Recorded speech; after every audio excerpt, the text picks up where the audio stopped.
Hello friends, नमस्कार। पिछली video में हमने देखा था विकास की अवधारणा व अधिगम से संबंधित पूछे गए प्रश्न। इस वीडियो में हम बाल विकास के सिद्धांत में विगत वर्षों में पूछे गए प्रश्नों को डिस्कस करेंगे। प्रीवियस ईयर क्वेश्चन पेपर बहुत इंपॉर्टेंट होते हैं, आप ज़्यादा से ज़्यादा इन्हें देखिए और अपने दोस्तों के साथ शेयर करिए। तो चलिए स्टार्ट करते हैं आज की वीडियो। प्रश्न नंबर 1 है, विकास कभी न समाप्त होने वाली प्रक्रिया है, यह विचार किससे संबंधित है? ऑप्शन ए है अंतर संबंध का सिद्धांत, बी है निरंतरता का सिद्धांत, सी है एकीकरण का सिद्धांत और डी है अंतर्निहित का सिद्धांत। इस प्रश्न का राइट आंसर है ऑप्शन नंबर बी, निरंतरता का सिद्धांत। आगे बढ़ते हैं। निम्न कक्षाओं में शिक्षण की खेल विधि आधारित है। ए है शारीरिक शिक्षा कार्यक्रमों के सिद्धांत पर, बी है शिक्षण की विधियों के सिद्धांत पर, सी है विकास एवं वृद्धि के मनोवैज्ञानिक सिद्धांत पर और डी है शिक्षण के सामाजिक सिद्धांतों पर। इस प्रश्न का राइट आंसर है ऑप्शन नंबर सी, विकास एवं वृद्धि के मनोवैज्ञानिक सिद्धांत पर। ये देखिए यूपी टेट 2011 में पूछा गया था। नेक्स्ट देखते हैं, बच्चे के विकास के सिरस्थ सिद्धांत के अनुसार निम्न में से सत्य कथन है। ऑप्शन ए है विकास सिर से पैर की ओर होता है, बी है विकास पैर से सिर की ओर होता है, सी है विकास मध्य भाग से परिधि की ओर होता है और डी है उपरोक्त में से कोई नहीं। इस प्रश्न का राइट आंसर होगा विकास सिर से पैर की ओर होता है। ऑप्शन नंबर ए करेक्ट है। आगे बढ़ते हैं। निचली कक्षाओं में शिक्षण की खेल पद्धति मूल रूप से आधारित है। ऑप्शन ए है शारीरिक शिक्षा कार्यक्रम के सिद्धांतों पर, बी है शिक्षण पद्धतियों के सिद्धांतों पर, सी है विकास एवं वृद्धि के मनोवैज्ञानिक सिद्धांतों पर और डी है शिक्षण के समाजशास्त्रीय सिद्धांतों पर। इस प्रश्न का राइट आंसर है ऑप्शन नंबर सी, विकास एवं वृद्धि के मनोवैज्ञानिक सिद्धांतों पर। ये देखिए सीटेट 2011 में पूछा गया था। आगे बढ़ते हैं।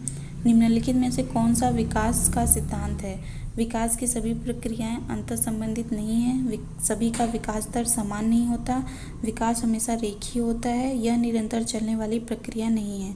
इस प्रश्न का जो राइट आंसर है वो है आपका ऑप्शन नंबर बी, सभी का विकास दर समान नहीं होता है। ये सीटेट 2012 में पूछा गया है। आगे देखते हैं। बच्चे की विकास के सिद्धांतों को समझना शिक्षक की सहायता करता है।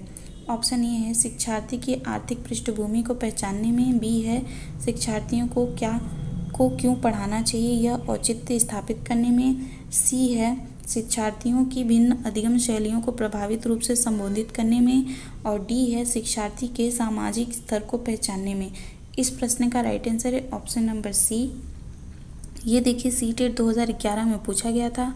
आगे देखते हैं। मानव विकास कुछ विकास सिद्धांतों पर आधारित है। किस पर आधारित है? अनुक्रमिकता, सामान्य से विशिष्ट, सी है प्रतिवर्ती और डी है निरंतरता। इस प्रश्न का राइट आंसर है ऑप्शन नंबर सी, प्रतिवर्ती।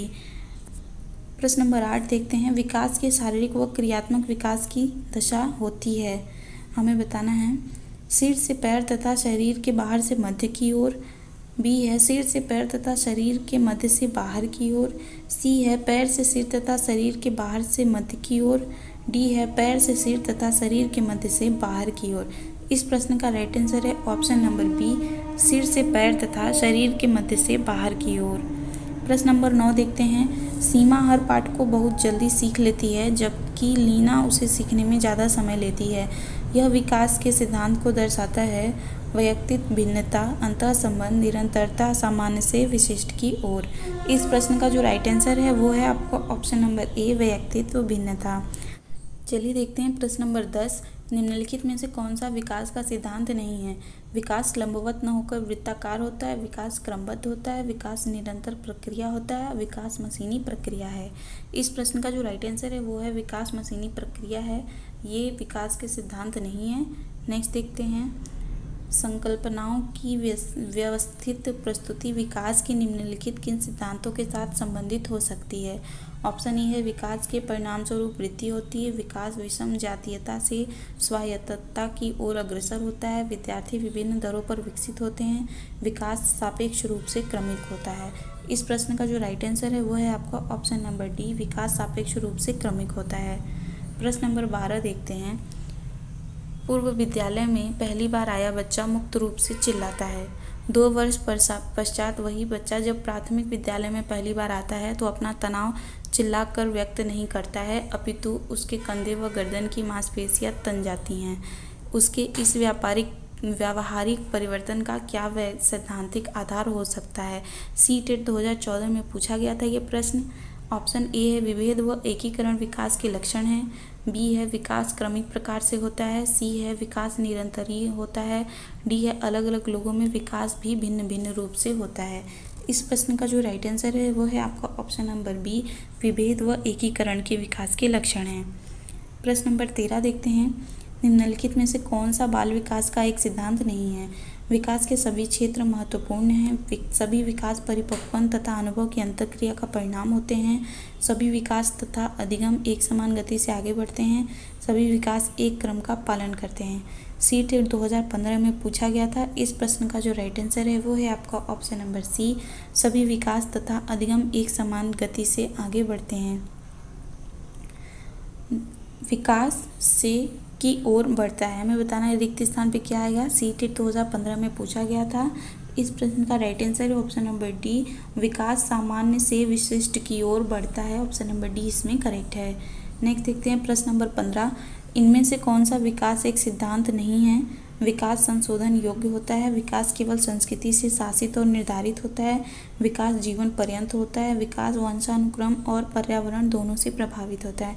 ये प्रश्न भी सीटेट 2015 में पूछा गया था। इसका राइट आंसर है ऑप्शन नंबर बी, विकास केवल संस्कृति से शासित और निर्धारित होता है, यह सिद्धांत नहीं है। चलिए देखते हैं प्रश्न नंबर 16, इनमें से कौन सा बाल विकास का एक सिद्धांत है?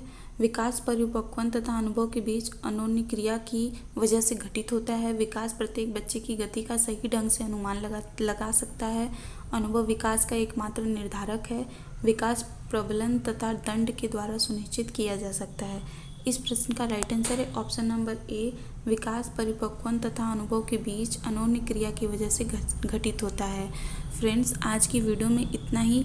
आई होप ये वीडियो आपके लिए हेल्पफुल होगी। आपको ये वीडियो अच्छी लगी हो तो इसे लाइक करिए, साथ ही इसे अपने दोस्तों के साथ शेयर करिए। ये वीडियो आपकी परीक्षा की दृष्टि से बहुत ज़्यादा इम्पॉर्टेंट है। साथ ही हमें कमेंट करके बताएं कि आपने 16 में से कितने प्रश्न सही किए हैं। अगर आपने ये गिनती नहीं की कि आपका कितना सही हो रहा है तो आप गलत कर रहे हैं। आप जब भी कोई वीडियो देखें या कोई प्रैक्टिस सेट लगाएं, आप खुद का मूल्यांकन करें कि आप कितने में से कितना सही कर रहे हैं। यकीन मानिए ये आपको बहुत मदद करेगा। तो चलिए मिलते हैं आपसे नेक्स्ट वीडियो में। अभी के लिए इतना ही। अगर आपने मेरे चैनल को सब्सक्राइब नहीं किया है तो सब्सक्राइब करके बेल आइकन ऑन कर लीजिए। हम आगे और भी अति महत्वपूर्ण प्रश्नों के विगत वर्षों के पूछे गए प्रश्न देखने वाले हैं। तो चलिए मिलते हैं आपसे नेक्स्ट वीडियो में। तब तक के लिए नमस्कार।